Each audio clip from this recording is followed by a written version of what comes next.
Ya, niki penting rungokno. Mahsyar iku maknane iku nggon giringan. Terus kiai kuno maknane bayangno nggon mahsyar iku maknane tempat dihalonya semua manusia. Terus mauqif itu tempat diberhentikan, apa? Tempat diberhentikan. Terus di situ Anda innahum mas'ulun, mereka semuanya ditanya, dihisab. Nggih rungokno ya, semuanya dihisab. Terus ngendikane Kanjeng Nabi, hasibu anfusakum qabla an tuhasabu.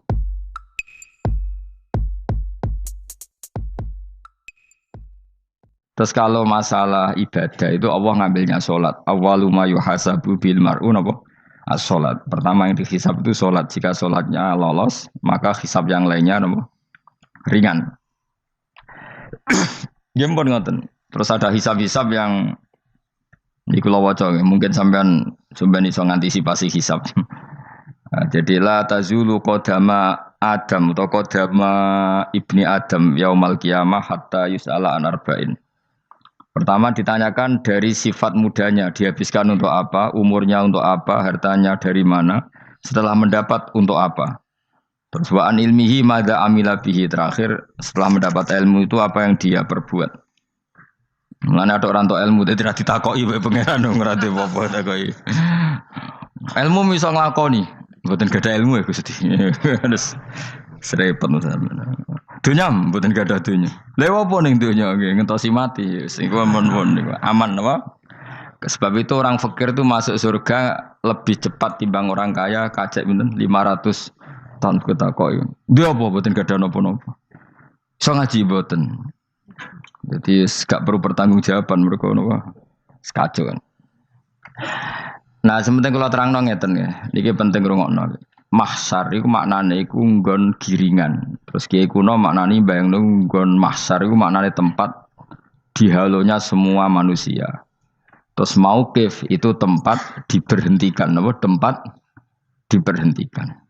Terus di situ Anda innahum mas'ulun, mereka semuanya ditanya, dihisab. Nggih rungokno ya, semuanya dihisab. Terus ngendikane Kanjeng Nabi, hasibu anfusakum qabla an tuhasabu. Menghisaplah diri kamu sekarang sebelum kalian semua dihisap. Sehingga potensi kita ini umat Islam utamanya yang tahu ngaji-ngaji ini, sampean semua dihisap ini kemungkinannya kecil. Karena ketika kowe ning donya sampean sedanteni kan biasa wis donga robbana zulamna anfusana. Jadi ya Allah, saya ini benar-benar mendolimi diri kita sendiri. Karena tujuannya hisab itu taubah. Taubah itu mempermalukan mereka di depan umum. Seorang lagi ya, jadi semua hisab itu taubihan, mempermalukan mereka di depan umum bahwa mereka orang yang buruk. Sementara kamu di dunia sudah sering ngaku orang buruk. Selain ya wis wong akeh, maksud ini kan cerita. Jadi kayak ngakuin apa Robbana zalamna anfusana. Sehingga ngendikane Kanjeng Nabi sebuti hasibu anfusakum qabla an tuhasabu. Menghisaplah diri kamu sendiri sebelum nanti kamu benar-benar dihisab.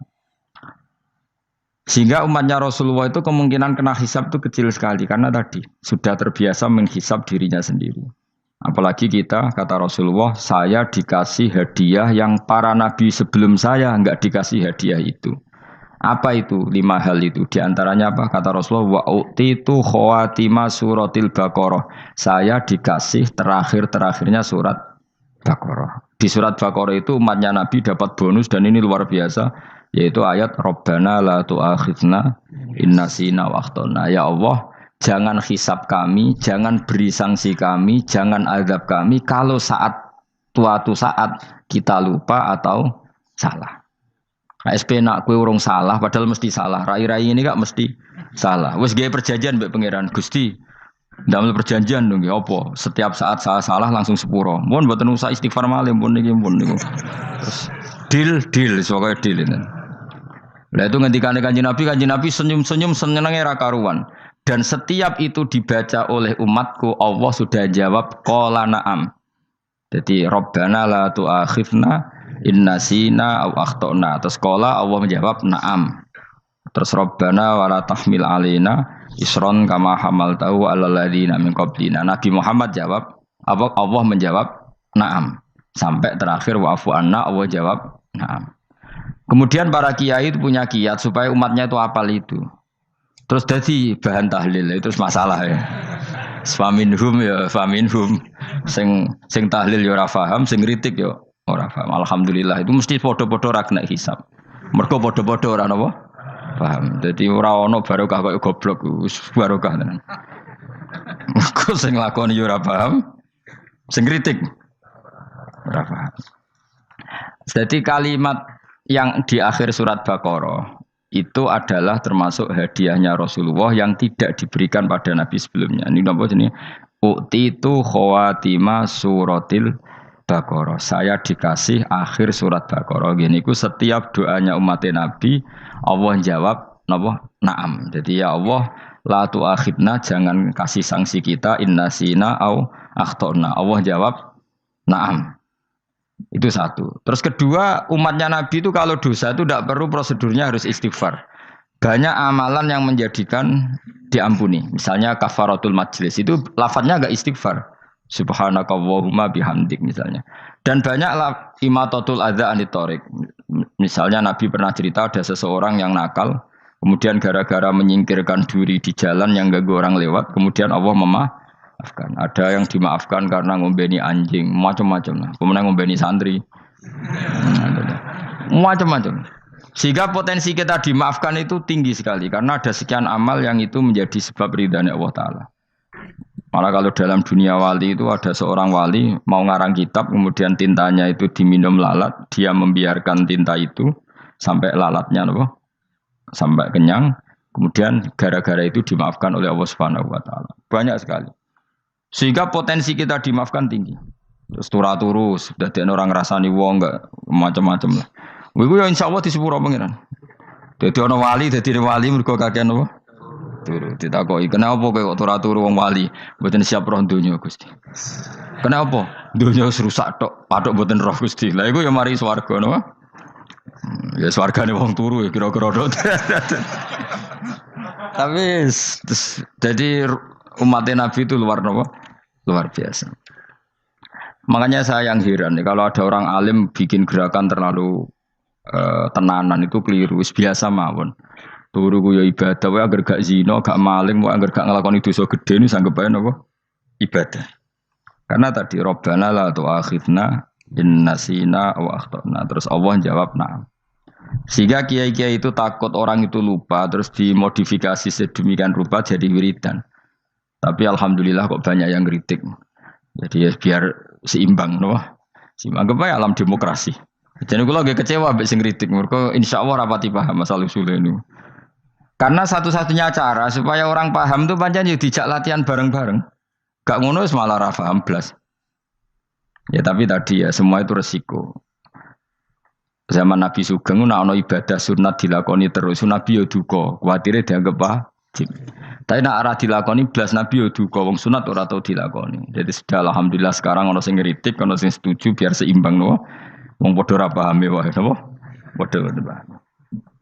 Padahal makna ayat itu luar biasa. Rabbana la tu'akhizna in nasina wa akhtana. Terus kedua, Rabbana wala tahmil alaina isran kama hamaltahu alal ladina min qablina. Ya Allah, jangan beri beban kami sebagaimana engkau memberi beban kepada orang sebelum kami. Dulu itu kalau ada orang yang salah, itu harus dibunuh oleh orang yang tidak salah. Liyaqtulal bari minkum al mujrima. Supaya yang tidak salah membunuh yang salah. Sehingga ketika umatnya Nabi Musa menyembah anak sapi, ijel itu, apa kata Allah? Fatubu ila bari'ikum faqtulu anfusakum. Kamu syaratnya tobat harus saling membunuh, yaitu orang yang terbebas dari dosa itu membunuh yang tidak dosa. Masyhur itu. Terus Allah mengirimkan mendung yang pekat, terus gelap. Ketika gelap itu yang al-bari yang enggak dosa mengeksekusi yang dosa. Sekarang kan enggak, paling tangkap KPK. Berarti penjara mulai suka sisa korupsi jake. Jadi penak lah pokoknya zaman akhir itu penak. Pemenang saya KPK ini mulai disoal jadi aman lah. Sebuah sing bener di. Ajane ya sing bener ya pangeran. Misalnya rasa KPK lah nak takwa ya rasa korupsi. Kalau KPK dilemahkan nanti yang korupsi marah. Lah masih orang KPK lah nak di pangeran kan ya aman karena korupsi.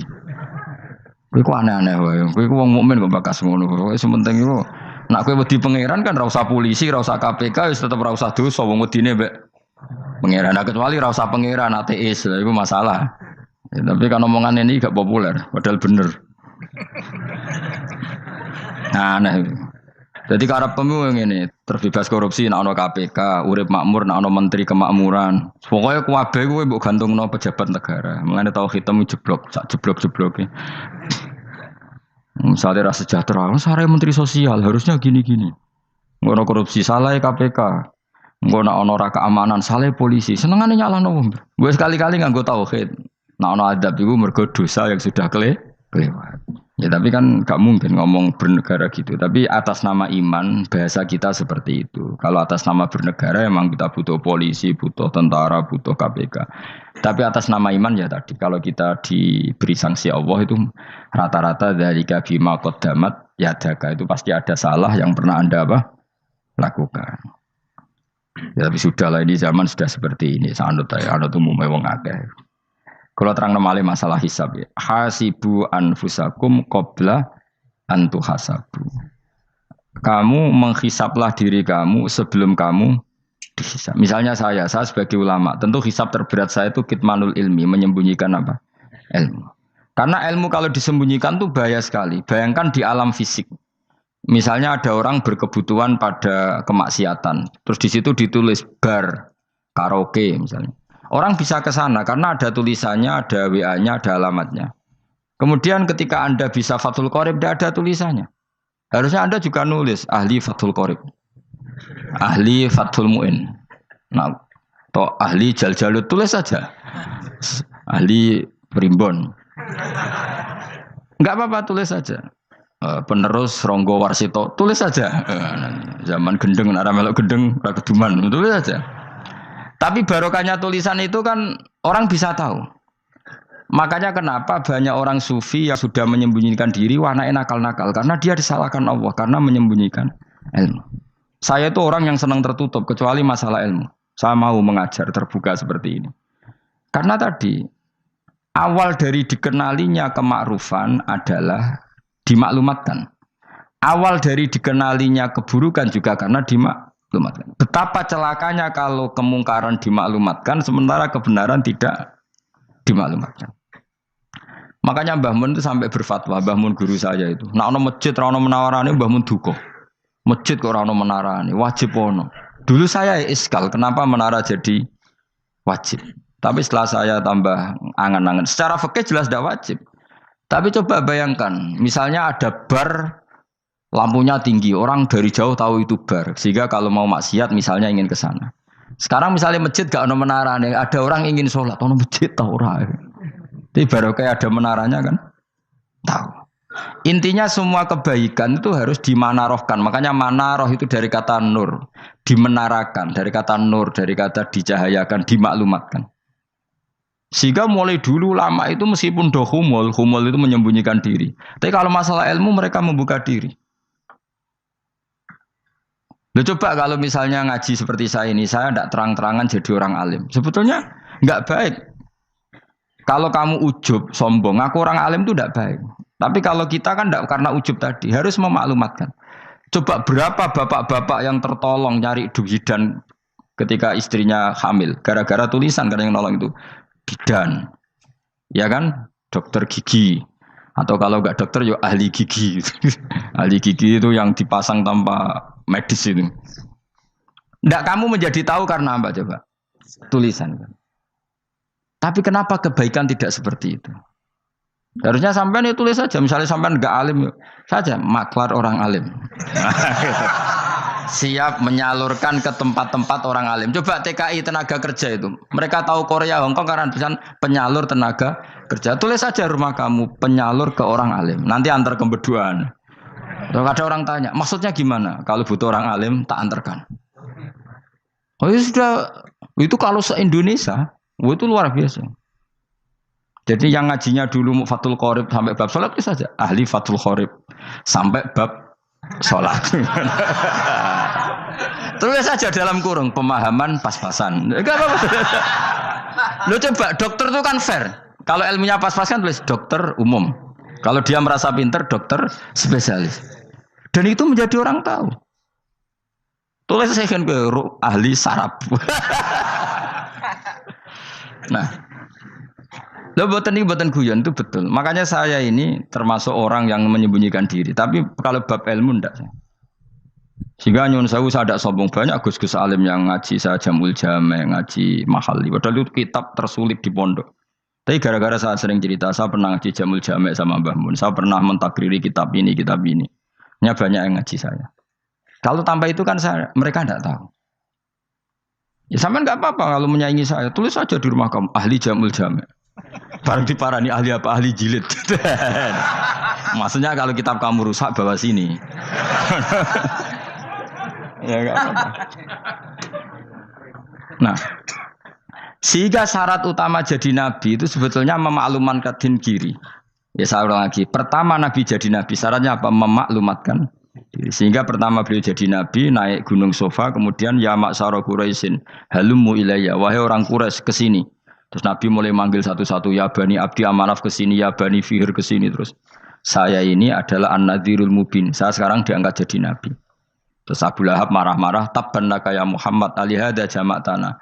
Muhammad kamu itu orang sial, kita enak-enakan tidur gara-gara kamu manggil kita datang, ternyata hanya untuk urusan seperti ini.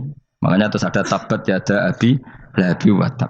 Tapi yang iman kemudian tanya, Muhammad kalau kamu setelah jadi nabi, misinya apa? Saya diutus Allah untuk kamu menyembah Allah, tidak boleh menyekutukan Allah. Dan Allah memerintahkan kamu afaf. Afaf itu meninggalkan zina, meninggalkan maling, gini-gini. Coba kalau Nabi tidak memaklumatkan diri. Jadi Nabi seklunak-klunus. Ketemu wong monggo nggih. Ada tembu dia nggih. Sengerti nak Nabi ku sapa?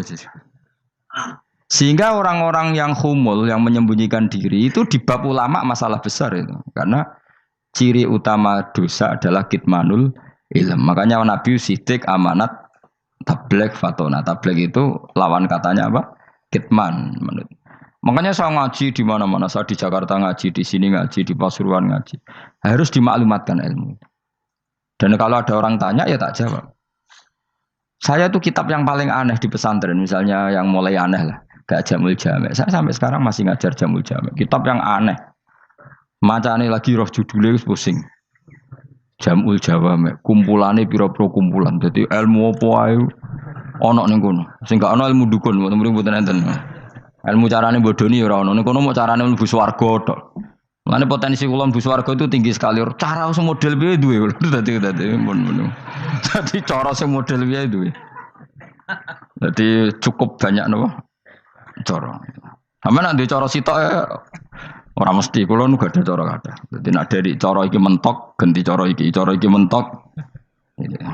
Ya terakhir paling gampang itu cara nganggo fadole pangeran. Iku kena mbok tiru. Pokoke mbok swarga nganggo fadole pangeran.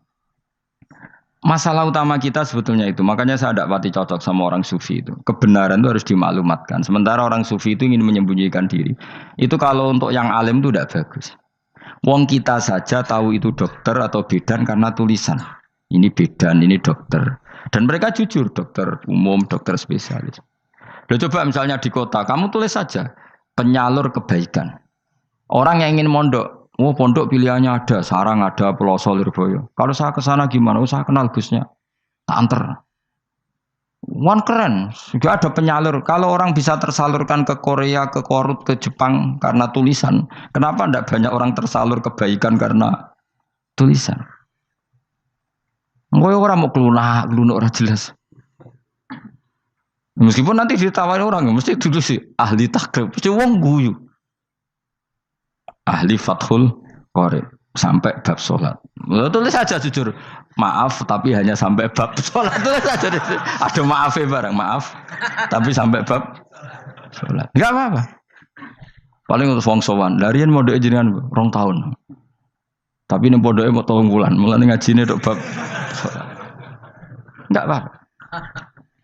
Lalu itu dulu memang begitu. Rasulullah zaman Sugeng itu kalau ngajari santrinya itu balighu anni walau ayah, maklumatkan ke kampung kamu meskipun 1 ayat. Banyak sahabat kalau ditanya ya tidak bisa karena ngajinya tidak hatam.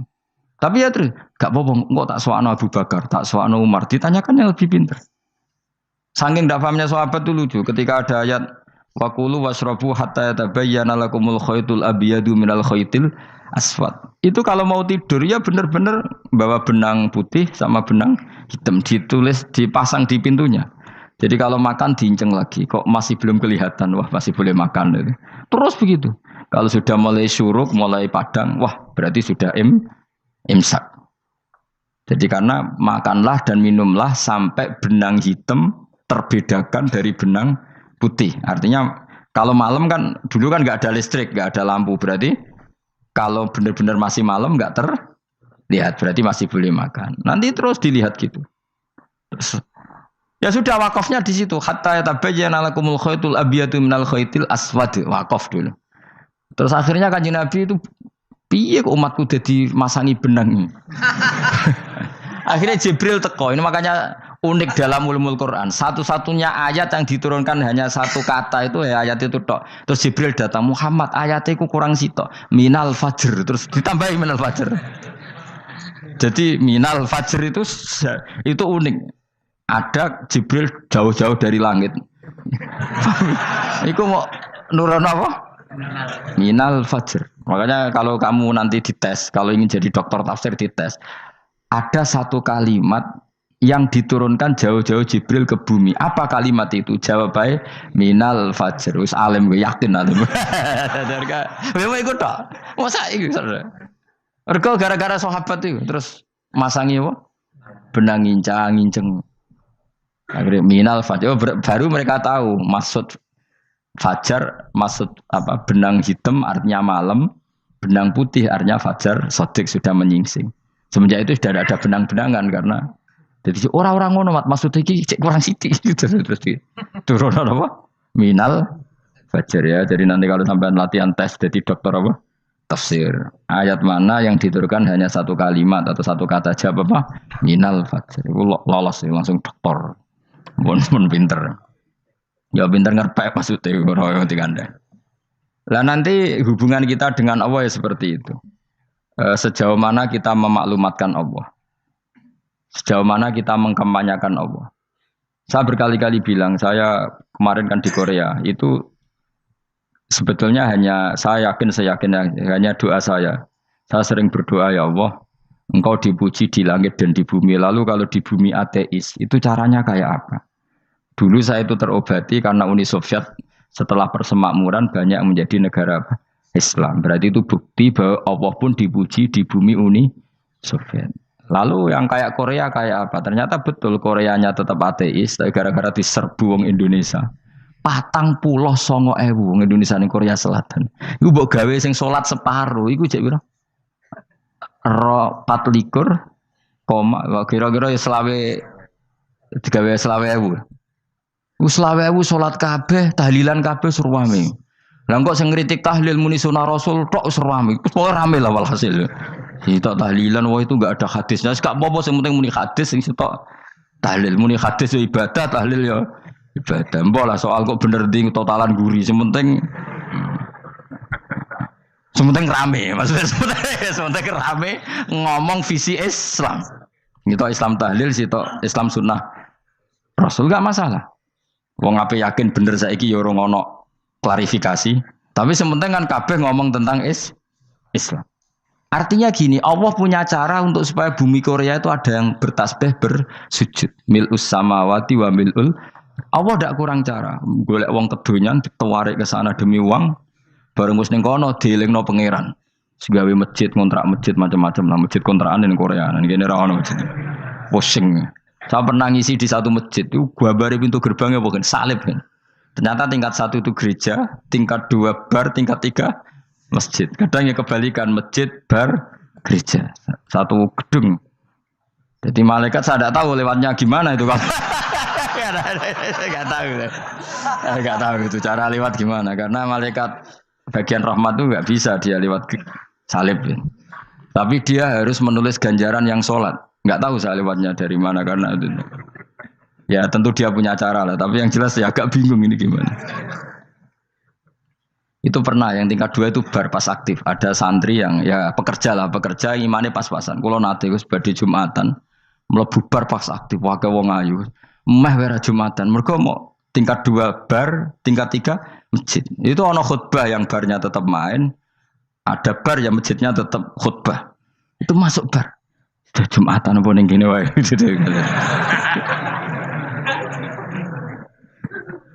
Akhirnya ya di situ beberapa menit terus ada komat Jumatan. Aduh. Dosa ta Gus ini. Ya aku muni. Ya segelem Jumatan ku apik. Wong mesti dilakoni kok takok dosa ta Gus. Oh raimu kadung lakoni kok takok. Artinya gini, Allah punya cara untuk menyebarkan Islam di Korea. Sama seperti Allah punya cara untuk menyebarkan Islam apa? Di Indonesia. Dulu orang Gujarat, Punjab, ya sejarah ini menurut saya ya tetap sebagiannya benar. Meskipun tidak seluruhnya benarnya sejarah Islam masuk Indonesia rata-rata orang kan menulis pedagang Gujarat, India ke Indonesia dagang karena mereka mukmin akhirnya juga menyebarkan apa? Islam. Itu jelas nyata. Meskipun tidak semuanya seperti itu karena ada yang dibawa Yusuf Baros itu yang muridnya Sayyidina Ali itu. Terus juga ada yang dibawa beberapa habaib dari Yaman langsung ke Indonesia. Kayak yang di daerah Tuban itu kan langsung habib-habib dari Samarkand langsung ke mana? Tuban. Makanya saya bilang sejarah itu semuanya benar. Karena memang variasi masuknya Islam di Indonesia itu banyak. Jadi itu enggak masalah. Sampai niru sing kedunyan mawon sing luwih gampang. Napa? Lho nggih to, kayak Jakarta itu kan kota kayak gitu. Baru kayak wong kedunyan orang ke Jakarta semua. Gara-gara tahu mondok pedutan tadi ahli Fathul Qorib tadi yang sampai bab salat terus bikin masjid. Iku coba takoki faraid terang ora iso.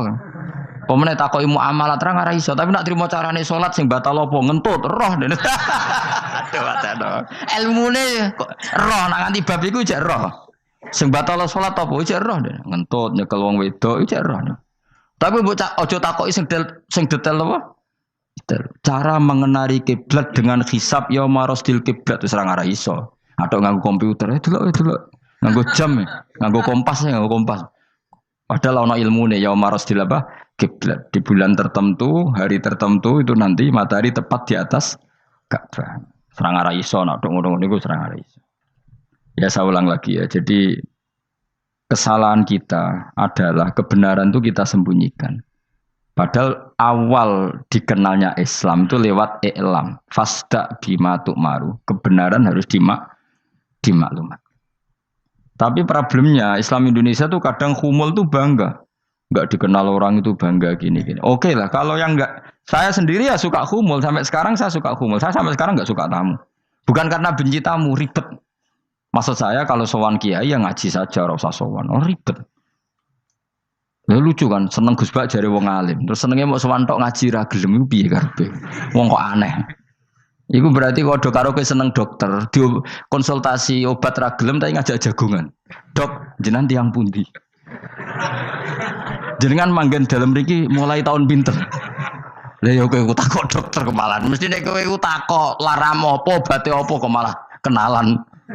Pindah Jogja tahun pinten, Dok? Dan jenengan kawin mriki tahun pinten?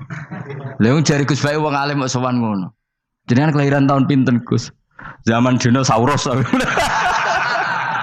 Wong alim kok takoki lahir iku piye karepe? Sesuk tak gak takok pisan matiku kapan, Om. Coba betapa naifnya kita kalau kita suka dokter, terus kemudian kamu takok, Dok, kelahiran tahun pinten jenengan? Aneh gak? Nak kowe seneng dokter mergo mau konsultasi berobat ya ngomong saja apa yang kamu butuhkan. Nak kowe seneng wong alim yo ngaji titik. Nah kowe misalnya seneng artis, delok konser artisnya takok kelahiran tahun piro. Gak penting artis ayu mbok delok seneng wis sudah gitu aja. Ora wong alim yo ngono ngaji seneng. Ini kadang wong Jawa lucu, seneng wong alim sowan terus takok-takok. Waneh iku dudu obat ngono, yakin. Maksudnya bu sing profesional, maksudnya sing rontok bener sidik lah, jadi wong coba bener nemen-nemen gak mungkin, wis pokoknya bener sidik-sidik. Makanya kemarin ngaji apa Nasoihul Ibad kan gitu, mujalah satu ulama artinya apa? Fi majlisil ilm ketika ngaji, ora kok mujalah satu ulama utawa sowan matekno wong ini tuh. Kulo termasuk kiai yang kampanye ini. Soalnya termasuk kiai terkenal tapi sing tamu kulo rapati kathah. Kuwi jaga masyaallah tenan wis. Muga-muga doro tobat sithik-sithik maksudnya. Maksudnya ya sudah lah. Ya tadi hubungan wong alim ya sudah ngaji. Kalau hubungan sama dokter ya tanya konsultasi apa? Medis. Ya kan lebih enak. Nah, hubungan mbek dukun wis takok wis. Mbah niki menyangking pundi? Kok jenengan dermemel nglafat nopo sing kalimatnya sing jelas kena apa nak dermemel mandi nak jelas kok ora mandi ku piye? Takono. Aku ya guru pun mbek dukun. Wong kalimatnya ra jelas kok mandi.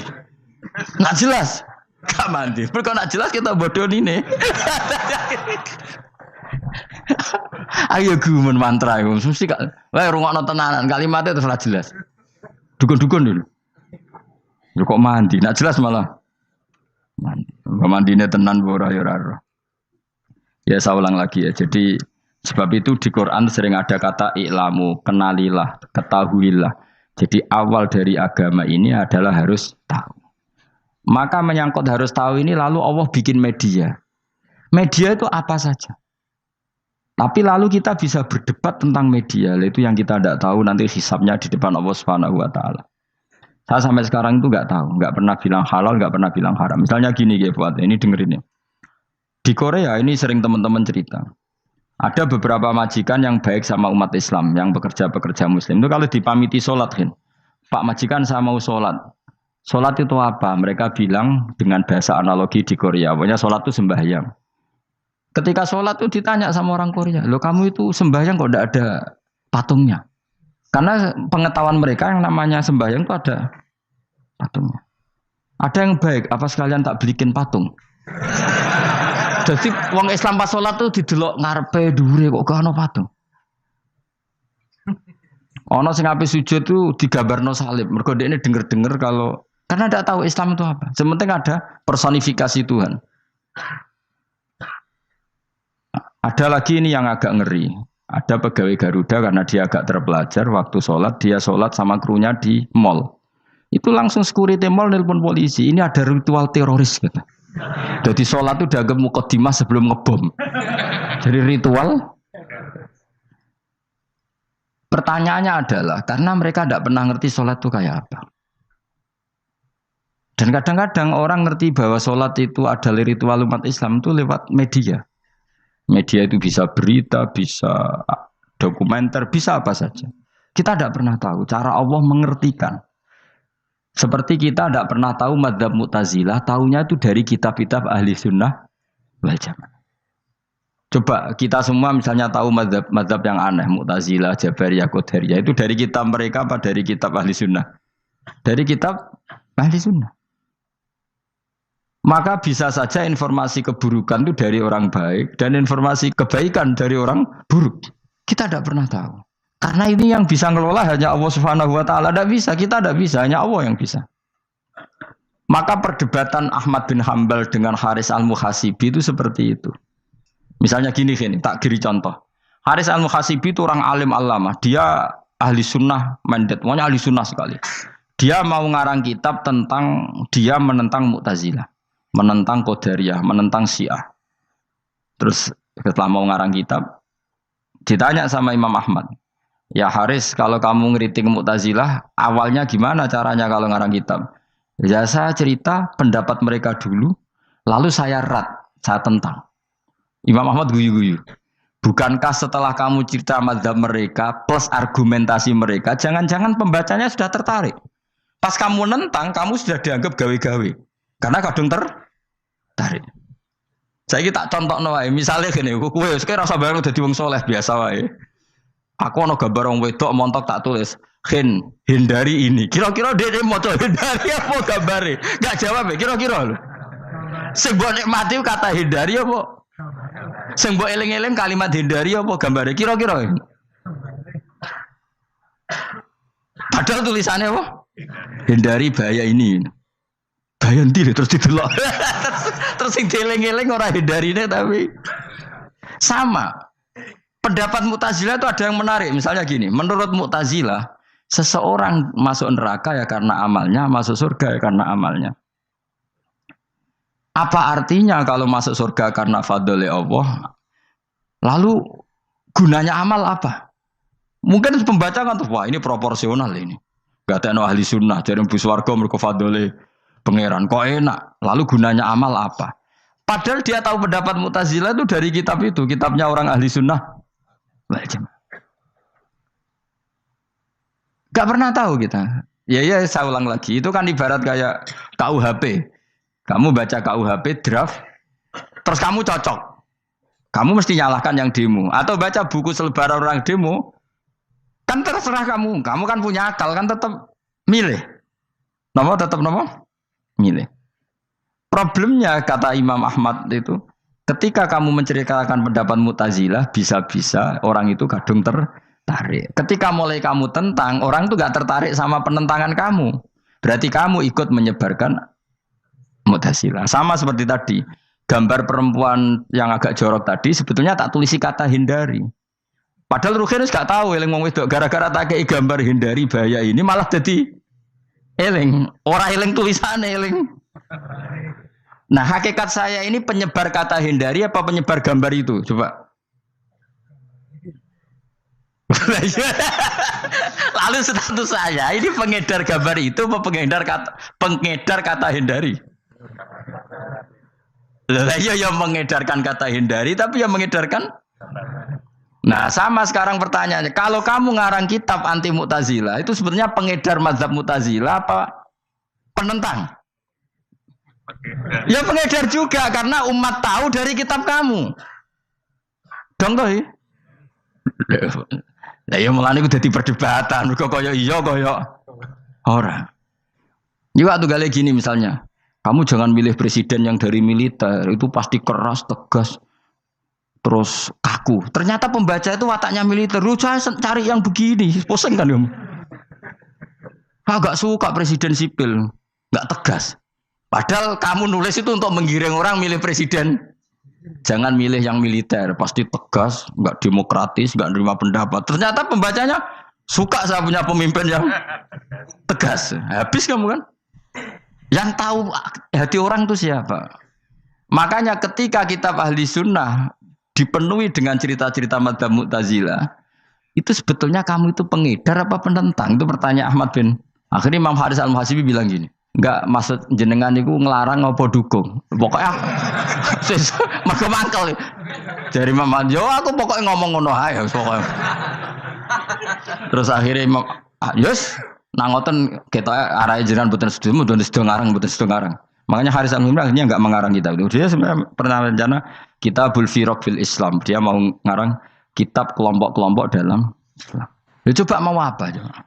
Misalnya kamu bela tahlil nasibnya juga seperti itu. Hujahnya tahlil, ini gini. Terus hujahnya penentang tahlil. Yang bisa mengendalikan pikiran pembaca siapa? Ternyata dia tertarik sama pikiran penentang.